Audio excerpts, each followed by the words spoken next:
اعوذ باللہ من الشیطان الرجیم بسم اللہ الرحمن الرحیم الحمد للہ رب العالمین والصلاة والسلام علی رسولہ النبی الکریم۔ ابو ہریرہ رضی اللہ عنہ روایت کرتے ہیں، نبی کریم صلی اللہ علیہ وسلم نے فرمایا، اللہ کا ہر مسلمان پر حق ہے کہ وہ ہر ہفتے میں ایک دن ضرور غسل کرے۔ غسل کہتے ہیں اپنے سارے جسم پر ایک خاص نیت سے پانی بہانے کو۔ ہمارے دین میں غسل کی بہت اہمیت ہے، خواہ وہ صرف طہارت حاصل کرنے کے لیے لیا جائے یا پھر صفائی کے لیے یا ٹھنڈک پہنچانے کے لیے یا ایکٹیو ہونے کے لیے، تو قرآن و سنت میں اس کی بہت اہمیت ہے اور اس پر زور دیا گیا ہے۔ جہاں تک قرآن مجید کا تعلق ہے تو اس میں خاص طور پر یہ آیت صاف ستھرا رہنے پر بہت ابھارتی ہے۔ سورۃ البقرہ کی آیت نمبر 222، ان اللہ یحب التوابین ویحب المتطہرین، بے شک اللہ خوب توبہ کرنے والوں سے محبت رکھتا ہے اور خوب پاک صاف رہنے والوں سے محبت رکھتا ہے۔ تو متطہر وہ ہوتا ہے جو پانی کے ساتھ اپنی نجاستوں کو صاف کرے اور خوب اچھی طرح صاف کرے۔ جہاں تک سنت کا تعلق ہے تو جیسے یہ حدیث آپ نے پڑھی، اسی طرح بخاری اور مسلم میں ایک اور حدیث بھی ہے، حق علی کل مسلم ان یغتسل فی کل 7 ایام یوما یغسل فیہ رأسہ وجسدہ، کہ ہر مسلمان پر لازم ہے کہ ہر 7 دن میں ایک دن ضرور غسل کرے، جس میں وہ اپنے سر کو بھی دھوئے اور اپنے جسم کو بھی دھوئے۔ تو یہاں حق کا مطلب یہ ہے کہ یہ بات لازم ہے، اور 7 دنوں میں ایک دفعہ نہانے سے مراد جمعے کے دن غسل کرنا ہے۔ تو جمعے کا غسل جو ہے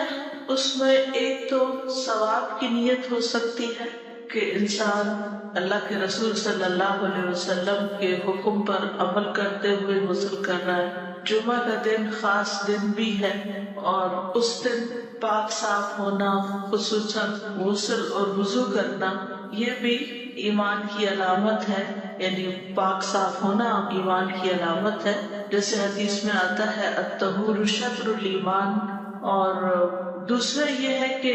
صاف ستھرا ہونے کے لیے، اپنے جسم سے میل کچیل دور کرنے کے لیے اور اپنے جسم سے مختلف طرح کی بدبو جو ہے اس کو بھی زائل کرنے کے لیے غسل کرنا چاہیے، کیونکہ جسم کے اندر جو مختلف طرف سے ہم جراثیم لے لیتے ہیں، ہمارے جسم پر بیٹھ جاتے ہیں، تو وہ بہت سے امراض کا باعث بنتے ہیں۔ یعنی صرف کورونا ہی کے جراثیم نہیں ہوتے بلکہ اور بھی ہوتے ہیں۔ تو اس کے لیے ضروری ہے کہ انسان نہاتا رہے، اور خاص طور پر اگر کوئی ایسی وبا پھیلی ہوئی ہو اور لوگوں کے ساتھ انسان کا انٹریکشن ہو تو پھر زیادہ اس کے لیے فائدہ مند ہے نہانا، تاکہ اس کے جسم سے ایسی تمام چیزیں نکل جائیں، صاف ہو جائیں اور اس کی خوشبو بھی اچھی ہو جائے، کیونکہ جسم کے اندر سے کچھ چیزیں ایسی نکلتی ہیں انسان کے کہ جس سے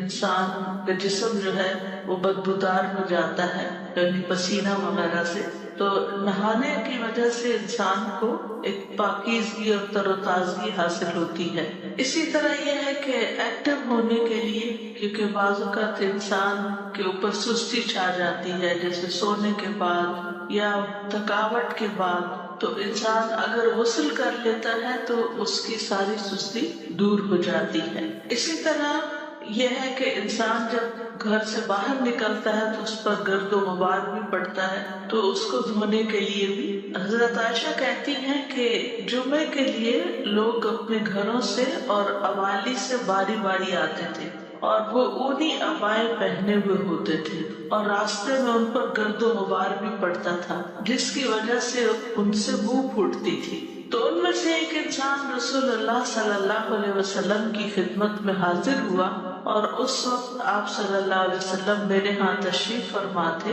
تو رسول اللہ صلی اللہ علیہ وسلم نے فرمایا، کیا ہی اچھا ہو کہ تم لوگ اس دن کے لیے صاف ستھرے ہو جایا کرو، یعنی جمعہ کے لیے خاص طور پر۔ اوالی کہتے ہیں مختلف جو مدینہ کے آس پاس آؤٹسکرٹس میں چھوٹے چھوٹے گاؤں سے آباد تھے، تو لوگ پیدل چل کے آتے، دھوپ میں آتے، اور بعض اوقات اگر سواری پر ہوتے جیسے گدھے وغیرہ کی یا اونٹ کی، تو جانوروں کے چلنے سے زمین کے اوپر پاؤں مارنے سے بھی گرد و غبار اڑتا ہے اور پھر وہ جسموں پہ جا کے بیٹھ جاتا ہے، سر غبار آلود ہو جاتا ہے۔ لیکن یہ کہ اگر انسان غسل کر کے گھر سے چلا ہو تو کم سے کم احتمال ہوتا ہے کہ انسان ایک ناپسندیدہ حالت میں مسجد میں داخل ہو، کیونکہ جمعہ کا اجتماع عام اجتماعات سے بڑا ہوتا ہے، اور جہاں جتنے زیادہ لوگ اکٹھے ہوں اور خصوصاً موسم گرمی کا ہو تو وہاں ایسی اسمیل ہوتی ہے جو دوسروں کو اذیت دیتی ہے۔ پھر اسی طرح یہ ہے کہ فرشتے بھی حاضر ہوتے ہیں بڑے اجتماعات میں، اور جمعے کے دن خاص طور پر، تو کوئی ایسا کام بھی نہیں کرنا چاہیے کہ جس سے فرشتوں کو اذیت ہو۔ اسی لیے مسجد میں پیاز اور لہسن اور مولی وغیرہ کھا کر آنے سے منع کیا گیا ہے، کیونکہ اس سے انسان کے منہ سے اور جسم سے اسمیل آتی ہے، اس کے پسینے میں بھی اور طرح کی اسمیل شامل ہو جاتی ہے، اور پھر وہ چیز فرشتوں کو اذیت دیتی ہے، اس لیے اس سے بھی بچنا چاہیے۔ اگلی حدیث نمبر 95 وہ وضو کے متعلق ہے۔ وضو عن ابی ہریرہ عن النبی صلی اللہ علیہ وسلم قال لا يقبل الله صلاة احدكم اذا احدث حتى يتودع۔ کتاب الحیل۔ ابو ہریرہ رضی اللہ عنہ نبی کریم صلی اللہ علیہ وسلم سے روایت کرتے ہیں، آپ نے فرمایا اللہ تم میں سے کسی ایسے شخص کی نماز قبول نہیں کرتا جو بے وضو ہو یہاں تک کہ وہ وضو کر لے، یعنی اگر وضو نہیں تو وضو کر لے۔ وضو نماز کا لازمی جزو ہے۔ ابو ہریرہ رضی اللہ عنہ سے روایت ہے، وہ کہتے ہیں کہ رسول اللہ صلی اللہ علیہ وسلم نے فرمایا جس کا وضو نہیں اس کی نماز نہیں۔ تو نماز ایک فریضہ ہے، اور اگر یہ فریضہ اپنی شرائط کے بغیر انسان ادا کر رہا ہے تو وہ فریضہ ادا ہی نہیں ہوتا، چاہے وہ بظاہر ایک نماز والا ہی ایکشن کر رہا ہے، اس کا وہ ایکشن صرف ایکشن ہی ہوگا، اس سے فائدہ نہیں ہوگا اس کو۔ ایک اور روایت میں آتا ہے، سنن نبی داؤد کی ہے، نبی صلی اللہ علیہ وسلم نے فرمایا اللہ عز و جل خیانت کے مال سے کوئی صدقہ قبول نہیں کرتا، اور نہ ہی بغیر وضو کے کوئی نماز قبول کرتا ہے۔ اور وضو کرنا جو ہے وہ یا طہارت حاصل کرنا نماز سے پہلے وہ نماز کی کنجی ہے، لیکن وضو پر محافظت مومن ہی کرتا ہے۔ رسول اللہ صلی اللہ علیہ وسلم نے فرمایا مومن کے سوا کوئی بھی ہرگز وضو کی حفاظت نہیں کرتا، یعنی مومن اس بارے میں چوکنا رہتا ہے، کانشیس رہتا ہے کہ وہ باوضو ہے یا نہیں، کیونکہ اس کی عبادت اور خاص طور پر نماز جو ہے وہ وضو سے متعلق ہے، کہ اگر وضو نہیں تو نماز بھی نہیں۔ اسی طرح وضو کرنا اسلام کا ایک حصہ ہے، اسلام کا ایک شعار ہے، ایک پہچان ہے۔ ابن عمر اپنے والد رضی اللہ عنہما سے روایت کرتے ہیں، اور وہ نبی صلی اللہ علیہ وسلم سے جبریل علیہ السلام کے سوال کے بارے میں دریافت کرتے ہیں جو انہوں نے اسلام کے بارے میں کیا تھا۔ تو آپ نے فرمایا اسلام یہ ہے کہ تم اس بات کی گواہی دو کہ اللہ کے سوا کوئی معبود نہیں، اور بلا شبہ محمد صلی اللہ علیہ وسلم اللہ کے رسول ہیں، اور یہ کہ تم نماز قائم کرو، زکوٰۃ ادا کرو، حج کرو، عمرہ کرو، اور غسل جنابت کرو، اور مکمل وضو کرو، اور تم رمضان کے روزے رکھو۔ تو یہ سب کچھ اسلام کا حصہ ہے، جس میں نماز، زکوٰۃ، حج، عمرہ، غسل جنابت اور مکمل وضو اور رمضان کے روزے۔ تو ایک مسلمان جو ہے وہ اپنی ظاہری اور باطنی طہارت کے لیے یہ تمام چیزیں کرتا ہے۔ اس میں باقی چیزیں تو انسان کی باطنی طہارت کا کام دیتی ہیں، جیسے نماز کا پڑھنا ہے یا زکوٰۃ کا ادا کرنا ہے، لیکن غسل جنابت یا غسل کرنا اور مکمل وضو کرنا جو ہے یہ ظاہری طہارت کے لیے بہت ضروری ہے۔ اسی طرح رمضان کے روزے جو ہے وہ بھی انسان کی جسمانی طہارت، جسم کی بہت سی آلائشوں کو ختم کرنے کا باعث بنتے ہیں، اور اسی طرح روحانی تزکیے کا بھی باعث بنتا ہے رمضان۔ پھر اسی طرح آغاز وحی میں ہی وضو کی تعلیم دی گئی تھی۔ زید بن حارثہ رضی اللہ عنہ نبی صلی اللہ علیہ وسلم سے روایت کرتے ہیں کہ سب سے پہلی وحی جو جبریل علیہ السلام آپ کے پاس لائے، اس میں انہوں نے آپ کو وضو اور نماز کا طریقہ سکھایا۔ جب وضو سے فارغ ہوئے تو پانی کا ایک چلو لیا اور اس کے ساتھ اپنی شرمگاہ پہ چھینٹے مارے۔ یعنی اگر کسی قسم کا بھی کوئی وسوسہ ہو کہ پتہ نہیں صحیح طور پہ طہارت ہوئی ہے یا نہیں، تو وضو کے آخر میں ایسا کیا جا سکتا ہے۔ پھر اسی طرح نبی صلی اللہ علیہ وسلم ہر نماز کے لیے نیا وضو کرتے تھے۔ انس رضی اللہ عنہ کہتے ہیں کہ نبی صلی اللہ علیہ وسلم ہر نماز کے لیے نیا وضو کرتے تھے۔ راوی کہتے ہیں کہ میں نے کہا کہ آپ لوگ کس طرح کرتے تھے، یعنی صحابہ کا کیا طریقہ تھا۔ کہنے لگے کہ ہم میں سے ہر ایک کو اس کا وضو اس وقت تک کافی ہوتا تھا جب تک کوئی وضو توڑنے والی چیز پیش نہ آتی۔ تو اس میں یہ ہے کہ اگر انسان کا وضو نہ رہے، جیسے کہ اس حدیث میں آیا ہے، جس حدیث کی یہاں وضاحت کی جا رہی ہے کہ لا يقبل اللہ صلاۃ احدکم اذا احدث حتی یتوضا، کہ اللہ تعالیٰ کسی کی نماز قبول نہیں کرتا جو بے وضو، یعنی وضو ٹوٹ جائے اس کا، احدث یہاں تک کہ وضو کر لے۔ تو صحابہ کا یہ طریقہ تھا کہ وہ جب وضو نہیں رہتا تھا تو اس وقت وضو کرتے تھے۔ امت کو ہر نماز کے لیے وضو کی ترغیب دی آپ نے۔ آپ صلی اللہ علیہ وسلم نے فرمایا اگر میری امت پر مشقت نہ ہوتی تو میں انہیں ہر نماز کے وقت وضو کا حکم دیتا اور ہر وضو کے ساتھ مسواک کا حکم دیتا۔ تو اس سے یہ پتہ چلتا ہے کہ افضل یہی ہے کہ انسان ہر نماز کے ساتھ نیا وضو کرے، لیکن یہ کہ اگر مشقت ہوتی ہے اس میں تو پھر اگر پہلے سے وضو موجود ہے اور وضو ٹوٹا نہیں تو انسان اسی وضو کے ساتھ نماز ادا کر سکتا ہے۔ پھر اسی طرح یہ ہے کہ وضو کامل ہونا چاہیے اور پورے اہتمام کے ساتھ سارے جسم کے اعضاء کو مل مل کے دھونا چاہیے جن کو وضو میں دھونا ضروری ہوتا ہے۔ رفاع بن رافع رضی اللہ عنہ سے روایت ہے کہ وہ نبی صلی اللہ علیہ وسلم کے پاس بیٹھے ہوئے تھے۔ آپ نے فرمایا کسی کی نماز اس وقت تک مکمل نہیں ہوتی جب تک وہ اپنا وضو اس طرح کامل طور پر نہ کرے جس طرح اسے اللہ تعالیٰ نے حکم دیا ہے، یعنی اپنا چہرہ دھوئے اور کوہنیوں تک اپنے دونوں بازو دھوئے، اپنے سر کا مسح کرے اور ٹخنوں تک اپنے پاؤں دھوئے۔ یہ وضو کے فرائض ہیں، کیونکہ ان میں سے اگر کوئی چیز چھوٹ جائے تو وضو نہیں ہوتا۔ نبی صلی اللہ علیہ وسلم نے کامل وضو نہ کرنے والے کو دوبارہ وضو کرنے کا حکم دیا تھا۔ انس بن مالک کہتے ہیں کہ ایک شخص نبی صلی اللہ علیہ وسلم کے پاس وضو کر کے آیا اور اس نے اپنے پاؤں پر ناخن بھر جگہ خشک چھوڑ دی تھی، تو رسول اللہ صلی اللہ علیہ وسلم نے اسے فرمایا واپس جاؤ اور اچھی طرح اپنا وضو کرو، یعنی صرف تھوڑی سی جگہ بھی اگر اس کی خشک رہ گئی تو آپ نے اس کو دوبارہ وضو کرنے کا حکم دیا۔ اس سے اندازہ کیا جا سکتا ہے کہ اس کی کتنی زیادہ اہمیت ہے۔ یہ حدیث جو ہے کہ لا يقبل اللہ صلاۃ احدکم، کہ اللہ تعالیٰ تم میں سے کسی ایک کی نماز قبول نہیں کرتا، تو اس کا مطلب یہ کہ خواہ کوئی مرد ہو یا عورت ہو یا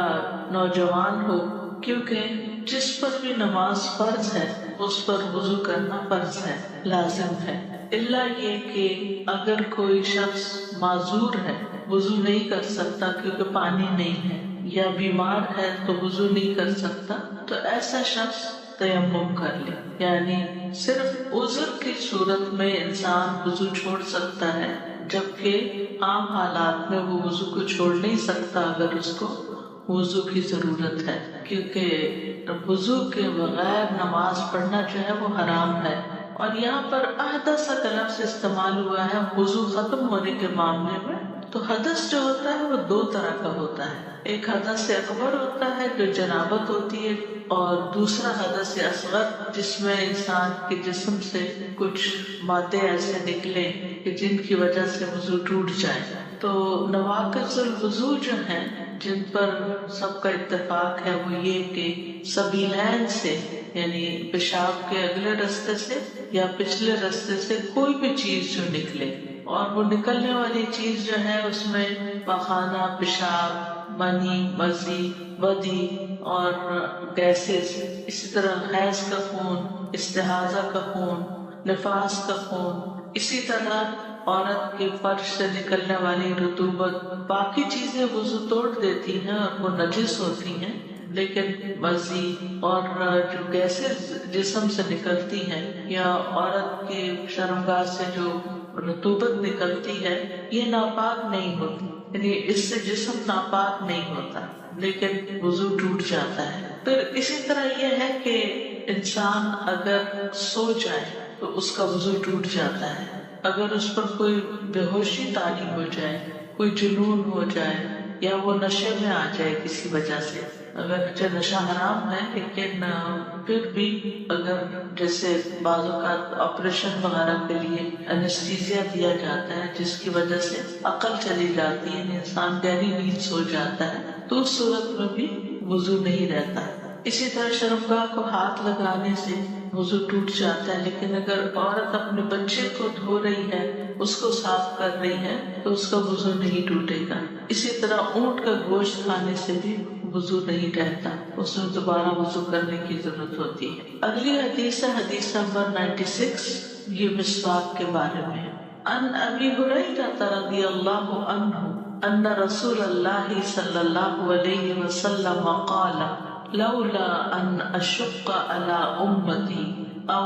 لولا ان اشق على الناس لامرتهم بالسواک مع كل صلاة۔ ابو ہریرہ رضی اللہ عنہ سے روایت ہے کہ رسول اللہ صلی اللہ علیہ وسلم نے فرمایا، اگر میں اپنی امت یا لوگوں پر گراں نہ سمجھتا تو انہیں ہر نماز کے ساتھ مسواک کرنے کا حکم ضرور دیتا۔ تو اس سے یہ پتہ چلتا ہے کہ ہمارے دین نے ہمیں مسواک کی ترغیب دی ہے کہ ہم نماز سے پہلے مسواک کریں۔ اس میں آپ دیکھیے کہ مسواک جو ہے وہ درخت کا بھی ہوتا ہے، اور اس کے علاوہ اگر ٹوتھ پیسٹ کے بغیر آپ صرف برش سے اپنے منہ کو صاف کر رہے ہیں تو انشاءاللہ وہ بھی مسواک کے برابر ہو جائے گا۔ یعنی اصل مقصد کیا ہے؟ اپنے منہ کو صاف کرنا۔ اور ایون یہ کہ اگر آپ کے پاس مسواک نہیں ہے یا ٹوتھ برش نہیں ہے تو آپ انگلی کے ساتھ اپنے منہ کو اچھی طرح اپنے دانتوں کو صاف کریں، اور اگر مسواک ہے تو پھر نہ صرف یہ کہ دانت صاف کیے جائیں بلکہ اس کے ساتھ ساتھ اپنے زبان وغیرہ کو بھی صاف کیا جائے۔ اور اس میں یہ ہے کہ جو روزہ دار ہے وہ بھی مسواک کر سکتا ہے، یہ اس کے لیے بھی مسواک منع نہیں ہے۔ تو یہ حدیث جو ہم نے پڑھی ہے یہ مسواک کی اہمیت پر دلالت کرتی ہے کہ انسان کو مسواک استعمال کرنی چاہیے اور اس کی شدید رغبت بھی رکھنی چاہیے، کیونکہ نبی صلی اللہ علیہ وسلم کو اس کا لازمی حکم دینے سے اس بات نے روکا ہے کہ آپ لوگوں کے مشقت میں پڑنے سے رکھتے تھے، اس لیے آپ نے روکا ہے، ورنہ یہ ہے کہ یہ ایک مستحب عمل ہے اور پسندیدہ ہے۔ مسواک جو ہے وہ رب کی رضا کا ذریعہ ہے۔ ابو بکر صدیق رضی اللہ عنہ سے روایت ہے کہ نبی صلی اللہ علیہ وسلم نے فرمایا، مسواک منہ کی طہارت اور رب کی رضامندی کا ذریعہ، یعنی نہ صرف یہ کہ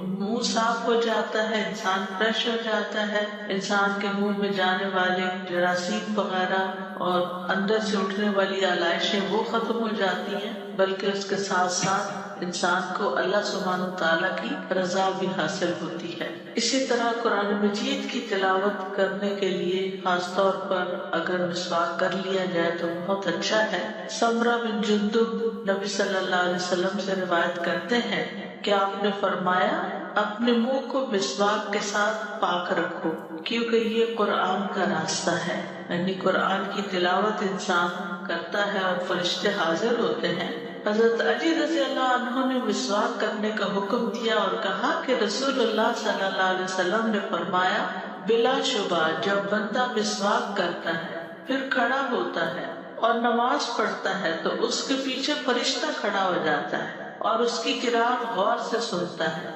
اور اس سے قریب ہو جاتا ہے حتیٰ کہ وہ اپنا منہ اس کے منہ پر رکھ دیتا ہے، پھر قرآن کا جو حصہ بھی اس کے منہ سے نکلتا ہے فرشتے کے پیٹ میں چلا جاتا ہے، لہٰذا تم قرآن کے لیے مسواک کے ذریعے اپنے منہ پاک رکھو۔ تو اس لیے بہت ضروری ہے کہ انسان نماز سے پہلے، تلاوت قرآن سے پہلے اپنے منہ کو پاک صاف رکھے۔ پھر اسی طرح یہ ہے کہ جب بھی وضو کیا جائے تو ساتھ مسواک کر لیا جائے تو وہ زیادہ فائدہ مند ہے بنسبت بغیر مسواک کے وضو کرنے کے۔ محمد بن یحییٰ بن حبان کہتے ہیں کہ میں نے عبداللہ بن عمر رضی اللہ عنہ سے کہا کہ ابن عمر وضو سے ہو یا بے وضو، وہ ہر نماز کے لیے پابندی سے وضو کرتے ہیں، اس کی کیا وجہ ہے؟ یعنی عبداللہ بن عمر کے بیٹے کا نام بھی عبداللہ تھا، تو ان سے یہ پوچھتے محمد بن یحییٰ بن حبان، تو انہوں نے جواب دیا کہ انہیں اسماء بنت زید بن خطاب نے بتایا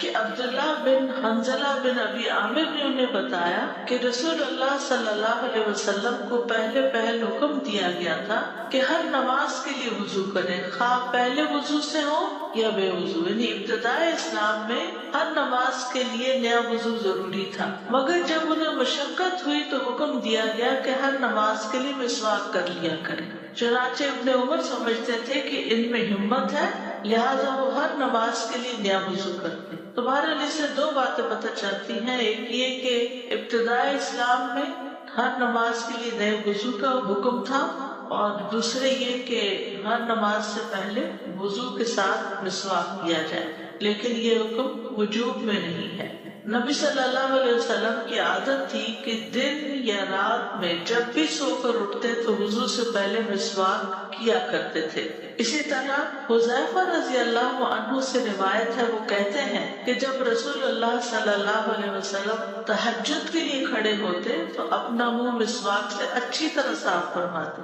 کیونکہ اس میں آپ کی لمبی قرات ہوتی تھی، اور جیسا کہ ابھی ہم نے پڑھا کہ فرشتہ حاضر ہوتا ہے اور اپنا منہ قرآن پڑھنے والے کے منہ پر رکھ دیتا ہے، تو اس صورت میں منہ کا پاک صاف ہونا بہت ضروری ہے، ورنہ فرشتے جو ہے وہ گندگی سے اور بیڈ اسمیل سے نفرت کرتے ہیں اور اذیت محسوس کرتے ہیں۔ پھر اسی طرح ابن عباس تو کہتے ہیں کہ رسول اللہ صلی اللہ علیہ وسلم رات کو 2 رکعت نماز پڑھ کر سلام پھیرتے اور مسواک کرتے، یعنی اتنی زیادہ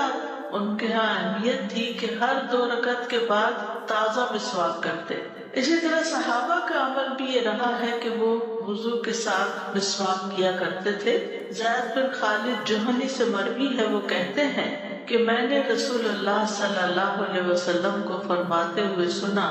اگر میری امت کے لیے مشقت نہ ہوتی تو میں انہیں ہر نماز کے وقت مسواک کا حکم دیتا،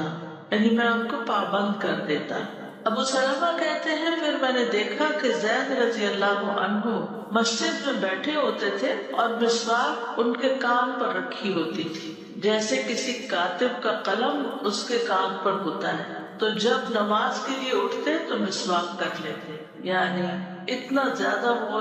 نمازوں سے پہلے وضو اور مسواک کا خاص طور پر اہتمام کیا کرتے تھے۔ ہم سب کو اس بات پر توجہ دینی چاہیے کہ اگر ہم صرف ان چھوٹی چھوٹی سنتوں پر ہی عمل کر لیں تو اجر و ثواب تو اپنی جگہ ہے، اللہ کی رضا بھی ہے، لیکن اس کے ساتھ ساتھ ہم دنیا کے کتنے مسائل سے بچ سکتے ہیں، کتنی بیماریوں سے پریونشن ہو سکتی ہے، اور کتنی تکلیفوں سے ہم نجات پا سکتے ہیں، کیونکہ بہت ساری بیماریاں معدے سے شروع ہوتی ہیں، اور معدے سے جو کچھ جاتا ہے وہ منہ کے راستے جاتا ہے، اور اگر منہ صاف ہوگا تو معدے میں صاف ستھری طیب چیز پہنچے گی، اور اگر منہ گندا ہوگا تو پھر منہ کی علائشیں ساتھ کھانے کے مل کے معدے میں اتریں گی، جس کی وجہ سے مزید بیماریاں پیدا ہوں گی۔ اور اس کے علاوہ دنیاوی فائدے بھی بہت ہیں، دانت صاف ہوتے ہیں تو دانت چمکتے ہیں، دانتوں میں بیکٹیریا نہیں لگتا، گمز صاف ہوتے ہیں۔ اب ٹنگ کلینر الگ طور پہ بنے، حالانکہ اگر پراپر مسواک لیا جائے اور اس کو چبا کر نرم کر لیا جائے تو اس سے زبان صاف کی جا سکتی ہے۔ حتیٰ کہ نبی صلی اللہ علیہ وسلم جب مسواک کیا کرتے تھے تو آپ کے گلے سے او او کی آواز آتی تھی، یعنی حلق تک آپ اس کو لے جاتے تھے، حلق بھی اس سے صاف کرتے تھے. پھر اسی طرح یہ ہے کہ ماؤتھ واش کی بھی ضرورت ہی رہتی ہے، یعنی مسواک جو ہے وہ ماؤتھ واش کا بھی کام کرتا ہے. اگر